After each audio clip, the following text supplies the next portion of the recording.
There is a scene in The Wire that the writers almost did not include. Season 5. Omar Little is trapped in an apartment building. Men on the stairs. Men in the hallway. Men with instructions to make sure he does not leave the building alive. Omar is cornered. There is no way out. So he runs to the window, looks down. 5 stories, concrete below. The kind of drop that ends a man. And he jumps. He hits the ground. He breaks his leg. And he gets up and he limps away. Alive. When the episode aired, fans said the same thing. Come on, 5 stories. Nobody survives that. That is Hollywood. That is fantasy. That is the one time The Wire, the most realistic show ever made, broke its own rules. Except the writers did not make it up. They took it from a real man's real life. A man who actually jumped out of a building during a confrontation on the streets of Baltimore. But the writers changed one detail. The real jump was not 5 stories, it was 6. They brought it down to 5 because they were afraid the audience would not believe 6. The truth was too unbelievable for television, so they made it less true to make it more convincing. The man who made that jump is the man Omar Little is based on, a stick-up artist from West Baltimore who robbed the men who moved the product, a man who committed his first hit for hire to feed his own addiction, and the victim looked him in the eye and asked a single word that haunted him for the rest of his life. Why? That man went to prison. He cooperated with the government. He helped bring down an entire organization. And then the detective who arrested him and the reporter who wrote about him created a television show, and they turned his life into the most beloved character in the history of television drama. And then they hired him to write for the show. And then they put him on camera playing a character inside his own story. And then he married a woman whose own life of addiction had been documented by the same reporter in the same city, in the same world. And then he was gone. At 58. Heart failure. On the streets of Manhattan, 300 miles from the Baltimore corners, where all of it started. This is the real story of Omar Little, the true story of Donnie Andrews. This is that story. West Baltimore, the 1970s. Larry Donnell. Andrews grows up in the housing projects, not the Baltimore of the Inner Harbor and the crab houses and the Orioles games. The other Baltimore, the one the tourists never see. Row houses with boards on the windows, corners that belong to whoever is strong enough to hold them. A world where the product economy is the only economy that functions, and the men who run it are the closest thing to authority that the neighborhood recognizes. Donnie is not a dealer. He does not move the product. He does something that, in the hierarchy of the street, is even more dangerous. He robs the dealers. A stick-up man. The most dangerous position in the entire street economy, because a dealer has a supplier who protects him. A dealer has a crew that backs him up. A dealer has a corner that belongs to him and a network that knows his name. A stick-up man has none of that. A stick-up man is at war with everyone. Every dealer in the city is a potential target, which means every dealer in the city is a potential enemy. And in West Baltimore in the 70s and 80s, the dealers are not small time. The product trade has turned entire neighborhoods into open-air markets. The money is real. The men guarding it are real. And the consequences for anyone who tries to take it are as permanent as they come. Donnie Andrews walks into that world and makes it his profession. He is good at it, better than good. He develops a reputation that spreads through West Baltimore like a weather report. When Donnie Andrews is working, the dealers know, and the smart ones adjust. They hide their supply. They move their cash. They post extra lookouts, because the alternative is standing on a corner when Donnie rounds the corner. He is so effective that some of his robberies become legend in West Baltimore. There is one he would tell himself years later to David Simon directly. He walks up to a stash house. He does not have to go inside. He does not have to break down the door. He tells the men inside what he wants, and they comply. They drop the bag out the window. No confrontation, no struggle, no negotiation. A man's reputation so established, so absolute, that the mention of his name is enough to make armed men surrender their product through a closed window without ever seeing his face. That scene, the bag dropped from the window, ended up in the wire almost exactly as it happened. When audiences watched it on television, they laughed. They thought it was dramatic exaggeration. It was not. It was Donnie Andrews' Tuesday. But Donnie Andrews is not just a stick-up man. He is also an addict. The product he is taking from other men is the same product that is eating him alive. And by the mid-1980s, the addiction has taken control. He is no longer robbing for profit. He is robbing for his next hit. The calculation has changed. The discipline is gone. And when the discipline goes, the mistakes follow. In September of 1986, Donnie Andrews agrees to do something he has never done before. A rival in the product trade offers him money to take out a dealer named Henry Waxton. A contract, not a robbery, something different, something final. Andrews takes the job. He needs the money. He needs the product the money will buy. And on Gold Street in West Baltimore, he finds Henry Waxton. It jams. Waxton is on the ground. It will not work. And in that moment, in the gap between the malfunction and what comes next, Waxton looks up at Donnie Andrews and asks one word: why? Andrews gets it working, and Henry Waxton is gone. But the word stays. For the rest of his life, Donnie Andrews will carry that word. Why? Asked by a man on the ground, in the last seconds of his life, looking up at the man who is about to end it, not with anger, not with fear, but with a question. Why? Andrews would later say that question changed something inside him, not immediately, not fast enough to save him from what came next, but eventually, slowly, like a crack in a wall that takes years to bring the whole thing down. But before the change comes, the fall comes first. Andrews is arrested. The detective who takes him down is a man named Ed Burns, a Baltimore homicide detective who has spent years working the streets of West Baltimore, who knows the corners and the crews and the faces better than most of the men who work them. Burns is methodical, patient, the kind of investigator who builds a case the way a bricklayer builds a wall, one piece at a time until there is no way through. Burns gets Donnie Andrews, and Andrews, facing the full weight of what he has done, makes a decision. He cooperates. He gives the government information, names, cases. He helps bring down a product organization. He provides details that lead to additional cases. He becomes, in the language of the system, a cooperating witness. In the language of the street, something else entirely. He is sentenced. He goes to prison. And for nearly 2 decades, Donnie Andrews sits in a cell. And while he is inside, something extraordinary happens outside. Ed Burns, the detective who arrested him, partners with a journalist named David Simon. Simon is a reporter at the Baltimore Sun who has spent years writing about the city's streets. Together, Burns and Simon write a book called The Corner, a year in the life of an inner-city neighborhood. It is a ground-level account of one West Baltimore intersection and the people who live on it.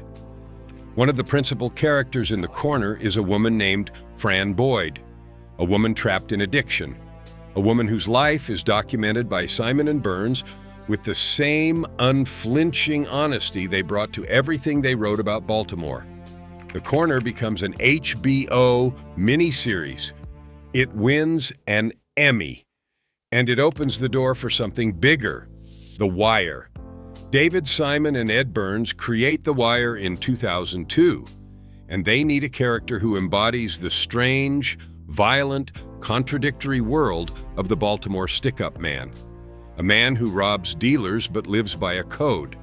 A man who is feared by everyone but hurts no one who is not in the game. A man who is, in his own twisted way, the most moral person on the most corrupt streets in America. They call him Omar Little. They give him a trench coat and a whistle that makes dealers scatter. And they build him from the real lives of several Baltimore stick-up men. Shorty Boyd, Ferdinand Harvin, Anthony Hawley, real names, real men, real Baltimore. But the primary inspiration, the skeleton the character is built on, is Donnie Andrews, the stick-up robberies, the code, never target anyone who is not in the game. The reputation so strong that men surrender without a fight. The jump from the building, the haunted conscience underneath the hard exterior. The way Omar moves through the show like a ghost, appearing and disappearing, belonging to no crew, answering to no boss, operating by a moral code that nobody else on the street understands or respects. That is Donnie. Scene by scene, beat by beat. Michael K. Williams, the actor who plays Omar, brings something to the role that no script can provide. Williams grew up in the Vanderveer projects in East Flatbush, Brooklyn. He carries his own scars, literally. The scar on his face came from a fight on his 25th birthday. He is not performing the streets, he is remembering them. And when Williams meets Donnie Andrews, the two men recognize something in each other that neither of them needs to explain. Williams would later call Andrews one of the most important people in his life. And Andrews would say that watching Williams play a version of him on television was one of the strangest experiences a man could have. Seeing your own life, your own choices, your own pain, performed by another man for an audience of millions who will never know your real name. And here is where the story turns into something no screenwriter could have invented. Simon gives Donnie Andrews a job.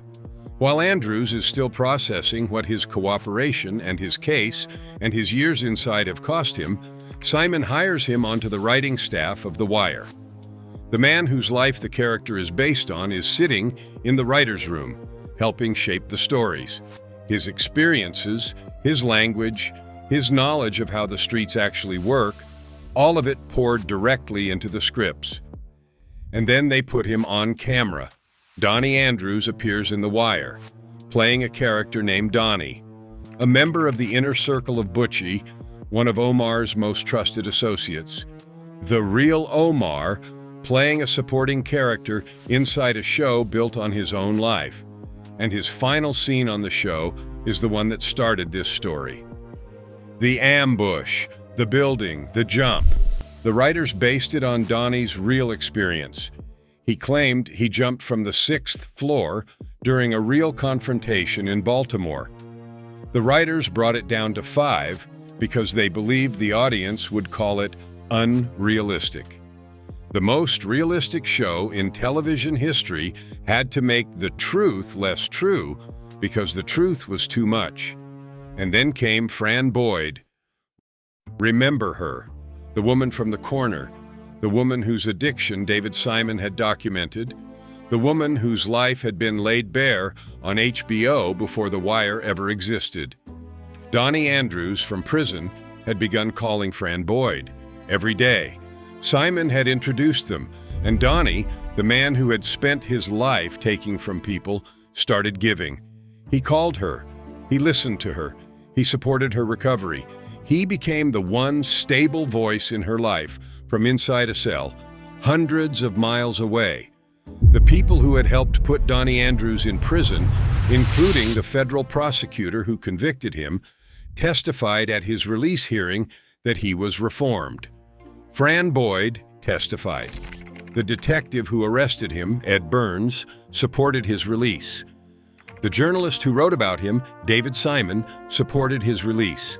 The system that had locked him up agreed to let him out, because the man who went in was not the man asking to come home.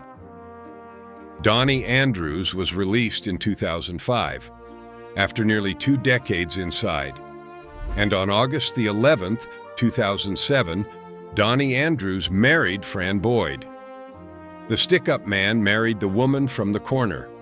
The real Omar married the real Fran, 2 people whose lives had been shattered by the streets of Baltimore, documented by the same writer, depicted on the same network, found each other inside the wreckage, and built something neither of them had ever had before.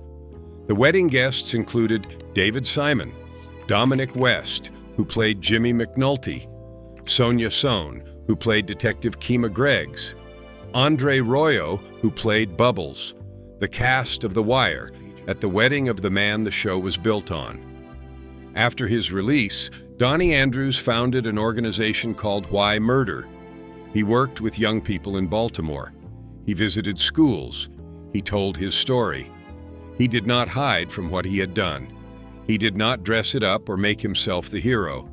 He told the truth about what the streets take from you and what they leave behind. He became the thing the system had told him he could never be. A man who added to the world instead of taking from it. And then, on December 13th, 2012, Donnie Andrews collapsed in Manhattan. Aortic dissection, emergency heart surgery. He did not survive. He was 58 years old. Fran Boyd, his wife, survived him. She continued her work as a counselor. She continued telling her story, and she continued carrying the name of the man who had called her every day from a prison cell until the day they let him out. Fran Boyd was gone in May of 2022. She was 65. And Michael K. Williams, the actor who brought Omar to life, the man whose performance turned Donnie Andrews' experiences into the most beloved character in television history. Williams was found in his Brooklyn apartment on September 6, 2021. He was 54 years old, 3 lives, all tangled together by one show, all shaped by the same streets, all gone within a decade of each other. And here is the thing that sits on top of this entire story like a weight nobody can lift. President Obama was asked in an interview what his favorite television character was. The President of the United States, and he said Omar Little, the fictional stick-up man based on a real stick-up man from West Baltimore who committed a contract hit to feed his addiction and spent 2 decades in prison paying for it. The most powerful man in the world named a version of Donnie Andrews as his favorite character on television, and Donnie Andrews, by the time Obama said it, was working with kids in Baltimore trying to keep them from becoming the thing the president admired on a screen. That is the contradiction at the heart of this story. America loves Omar Little. America quotes him. America puts him on lists of the greatest television characters ever created. But America does not love the real Omar. The real Omar is a man who went to prison for nearly 20 years and came out trying to fix the damage he had done and was gone at 58 from a heart that could not take any more. The character survived them all.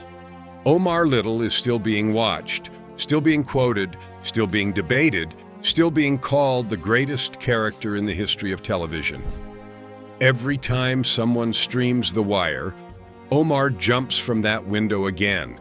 Every time he survives, every time the audience holds its breath, even though they know how it ends. But the man the jump was based on is gone, and the man who played it is gone, and the woman who helped bring them both into the light is gone. What remains is the story, and the question that started it. A man on the ground, looking up, one word, why? Donnie Andrews spent the rest of his life trying to answer it.